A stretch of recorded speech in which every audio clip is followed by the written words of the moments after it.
નમસ્કાર, પ્રણામ, સ્વાગત છે તમારું અમારી યુટ્યુબ ચેનલમાં। મિત્રો, આજની કહાની છે પસ્તાવો। તો મિત્રો, આજની કહાની ખૂબ સમજવા લાયક કહાની બનવાની છે, એટલે તમને વિનંતી છે કે આ કહાની અંત સુધી ધ્યાનથી સાંભળજો અને પસંદ આવે તો વિડીયોને લાઈક, શેર અને નવા હોય તો ચેનલને સબસ્ક્રાઇબ જરૂરથી કરજો। તો ચાલો શરૂ કરીએ આજની કહાની। નહીં પપ્પા, હવે હું આ વ્યક્તિ સાથે નહીં રહી શકું।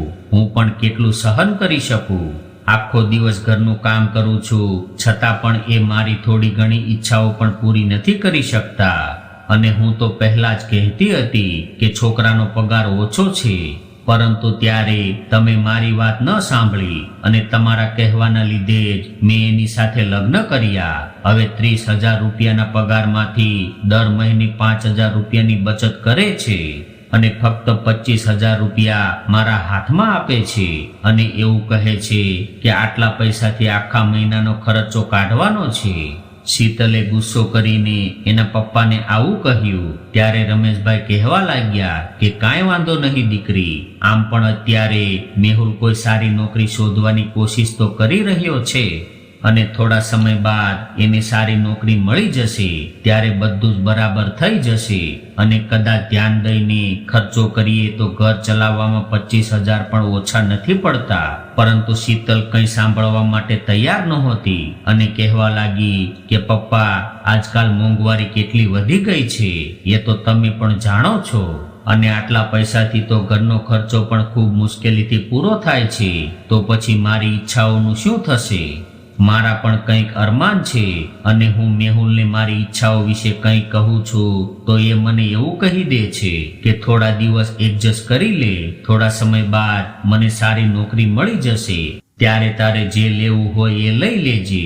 આવી રીતે થોડા દિવસ કહીને 6 મહિના થવા આવ્યા છે, પરંતુ હજુ સુધી તો હું મરીને જીવી રહી છું। તમે ગમે એ કહો, પરંતુ હવે હું એ વ્યક્તિ સાથે નહીં રહી શકું। હું તો એનાથી થાકી ગઈ છું અને કદાચ તમે મને એ ઘરમાં પાછા જવાનું કહેશો તો હું ક્યાંક ભાગી જઈશ અથવા તો કંઈક બીજું કરી બેસીશ। દીકરીની આવી વાત સાંભળીને રમેશભાઈએ આગળ કંઈ કહેવાનું ઉચિત ન સમજ્યું અને એ ચૂપ થઈ ગયા। જો કે શીતલના લગ્ન 35 વર્ષની ઉંમરે થયા હતા અને લગ્નની દ્રષ્ટિએ તો આ ઉંમર ઘણી મોટી માનવામાં આવે છે। શીતલના માતા પિતાએ તો શીતલ 25 વર્ષની હતી ત્યારથી છોકરા જોવાનું શરૂ કરી દીધું હતું। ઘણા બધા છોકરા જોયા, પરંતુ શીતલને કોઈ છોકરો પસંદ નહોતો આવતો। કોઈ છોકરાનો પગાર ઓછો હતો તો કોઈની હાઈટ ઓછી હતી। દરેક છોકરામાં શીતલ કોઈને કોઈ કમી કાઢતી હતી। એના કારણે એની સગાઈ થવામાં મોડું થઈ ગયું હતું અને જોતામાં આટલા બધા વર્ષો વીતી ગયા હતા। મેહુલ, જેની સાથે શીતલના લગ્ન થયા, એ 36 વર્ષનો હતો। લગ્ન કરતા પહેલા જ શીતલને ખબર હતી કે મેહુલ પોતાની નોકરીમાંથી કંઈ ખાસ પૈસા નથી કમાતો, પરંતુ એની વધતી ઉંમરના લીધે એના પિતાની ચિંતા વધવા લાગી હતી, કેમ કે થોડા વર્ષ પહેલા જ એની માતાનું મૃત્યુ થઈ ગયું હતું। ત્યારે શીતલે એની સહેલીઓ સાથે પણ લગ્ન વિશે વાત કરી તો એણે પણ એવી જ સલાહ આપી હતી કે કદાચ અત્યારે તું લગ્ન નહીં કરે તો પછી તારી ઉંમર નીકળી જશે અને લગ્નની ઉંમર નીકળી ગયા બાદ તું તારા સાસરિયાના લોકોને કેવી રીતે ખુશ રાખી શકીશ? એટલે આ ઉંમરમાં લગ્ન કરીને એકવાર તું તારા પતિને તારી મુઠ્ઠીમાં કરી લઈશ તો પછી તારો પતિ તારા કહેવા અનુસાર ચાલવા લાગશે। આવી બધી વાતોને ધ્યાનમાં રાખીને શીતલે લગ્ન તો કરી લીધા, પરંતુ એ એવું નહોતી જાણતી કે લગ્ન બાદ એક છોકરીની જિંદગીમાં એના પતિની સાથે સાથે એક બીજી વસ્તુ પણ સામેલ થાય છે અને એ છે ઘરની જવાબદારી। એનો પતિ મેહુલ એ વાત સારી રીતે જાણતો હતો કે શીતલ અમારા લગ્નથી ખુશ નથી, કેમ કે એનો પગાર ઓછો છે અને લગ્નના પહેલા દિવસે જ મેહુલે શીતલને આ બધી વાત સમજાવી હતી કે ભલે મારો પગાર ઓછો છે અને ઉંમર વધારે છે, પરંતુ હું તને ખુશ રાખવાની પૂરી કોશિશ કરીશ। હું તને મોંઘી વસ્તુઓ લાવીને તો નહીં આપી શકું, પરંતુ તારી દરેક જરૂરિયાત પૂરી કરવાની મારાથી બને એટલી કોશિશ કરીશ। પરંતુ શીતલ કદાચ એના પતિને ક્યારેય દિલથી સ્વીકાર ન કરી શકી અને ધીરે ધીરે દિવસો વીતવા લાગ્યા. 1 મહિનો વીતી ગયો ત્યારે મેહુલ પગાર લઈને ઘરે આવ્યો અને એમાંથી 5,000 રૂપિયા મેહુલે બેંકમાં રાખી દીધા અને બાકીના 25,000 રૂપિયા એની પત્નીના હાથમાં આપીને કહેવા લાગ્યો કે મારી જરૂરિયાત માટે 2-3 હજાર રૂપિયા મારી પાસે પડ્યા છે અને આ પૈસાથી તું ઘરનો હિસાબ સંભાળી લેજે.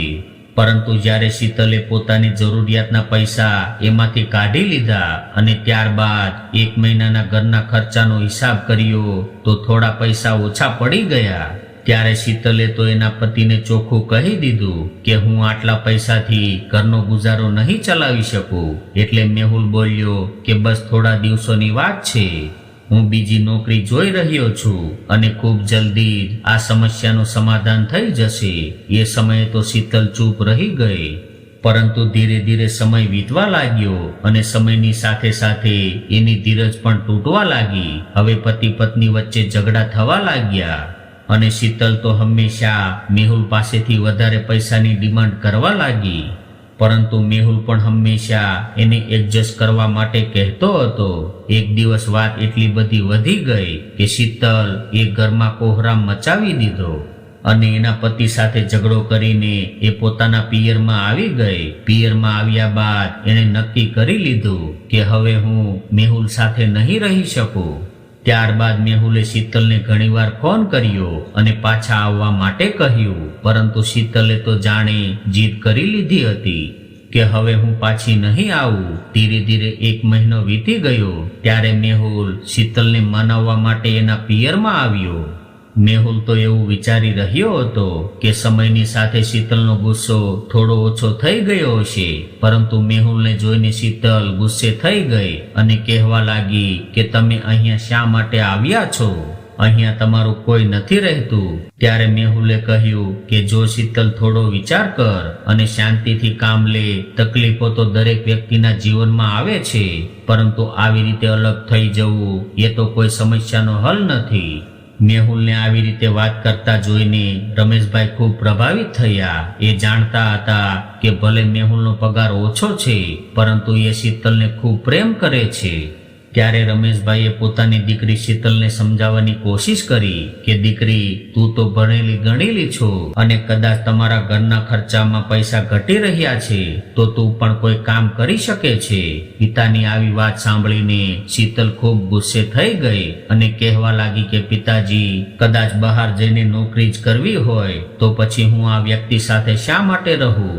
નોકરી તો હું અહીંયા રહીને પણ કરી શકું છું. ત્યાં રહીને ઘરનું કામ પણ કરવું અને નોકરી કરીને પૈસા કમાઈને આ લોકોના હાથમાં આપવું, આ બધું મારાથી નહીં થઈ શકે.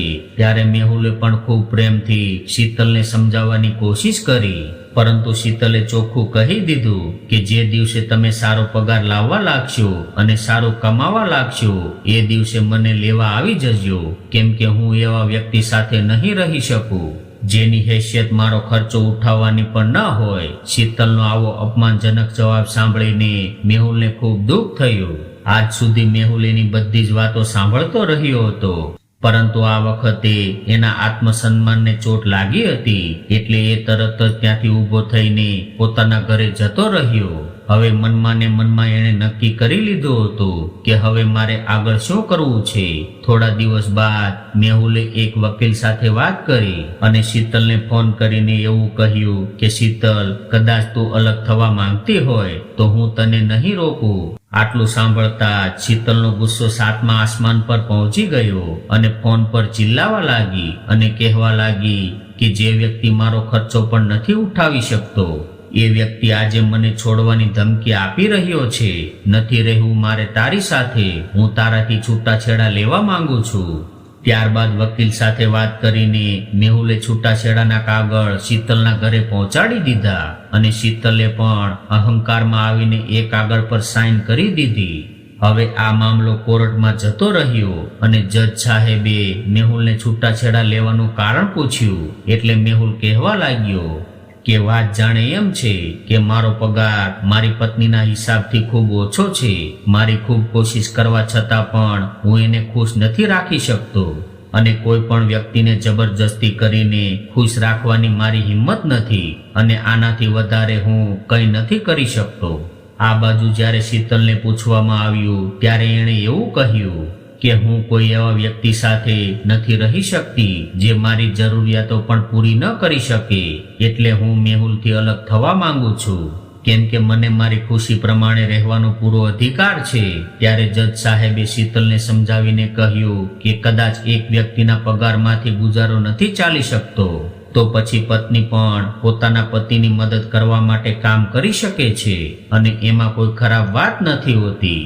એટલે તમે બંને સાથે મળીને એક નવા જીવનની શરૂઆત કરી શકો છો અને મેહુલનો પગાર ભલે થોડો ઓછો હોય પરંતુ એટલો પણ ઓછો નથી કે તમારા ઘરનું ગુજરાન ન થઈ શકે. પરંતુ આ બધી વાતોથી શીતલ પર કોઈ અસર ન પડી અને એણે કોઈની પણ એક વાત ન સાંભળી અને આખરે છૂટાછેડા લઈને એને શાંતિ થઈ. પરંતુ દીકરીના છૂટાછેડા બાદ રમેશભાઈને એની ચિંતા થવા લાગી હતી અને ધીરે ધીરે એની તબિયત બગડવા લાગી. એક દિવસ અચાનક એને હૃદયરોગનો હુમલો આવ્યો અને એનું અવસાન થઈ ગયું. હવે સાવ એકલી પડી જવાના લીધે શીતલને એવો અહેસાસ થયો કે એકલા રહીને જીવનનો ગુજારો કરવો એ એટલું આસાન નથી હોતું જેટલું હું સમજી રહી હતી. એટલે હવે શીતલે નોકરી કરવાનો વિચાર કર્યો અને 2-3 જગ્યાએ ઇન્ટરવ્યુ આપ્યા બાદ એને એક જગ્યાએ નોકરી મળી ગઈ.